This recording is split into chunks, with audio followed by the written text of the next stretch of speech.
నేను చెప్పను. చెబితే ఇంటికి వెళ్ళగానే నా మోచే వెనక్కి విరిచి వీప్ మీద గుద్దుతాడు. ఎందుకు వంక? చాడీలు చెప్పడానికే వచ్చింది, చెప్పు. బాగా పుస్తకాలు చదువుతాడు. అది బ్యాడ్ హ్యాబిటా? చదవటం బ్యాడ్ హ్యాబిట్ కాదు. చదివి ఎదుటి వాళ్ళకి ఇంట్రెస్ట్ ఉందో లేదా తెలుసుకోకుండా క్లాస్ పిక్కుతావే అది. ఎప్పుడు కంప్యూటర్ ముందే కూర్చుంటాడు. ఖచ్చితంగా అది బ్యాడ్ హ్యాబిటే. కార్ స్పీడ్ గా తోలుతాడు. నేను పక్కన ఉన్నప్పుడు ఇంకా స్పీడ్ పెంచి నన్ను టెన్షన్ పెడతాడు. అది సరే, సిగరెట్ మందు లాంటివి అవేం లేవు. ఉంటే చంపేయను. ఆయనకిష్టం లేనివేంటి?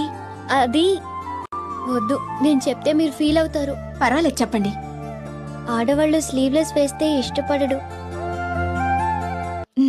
గోళ్లు పెంచుకుంటే అస్సలు ఇష్టపడడు. ఆయనకిష్టమైనవేంటి? చెప్పండి.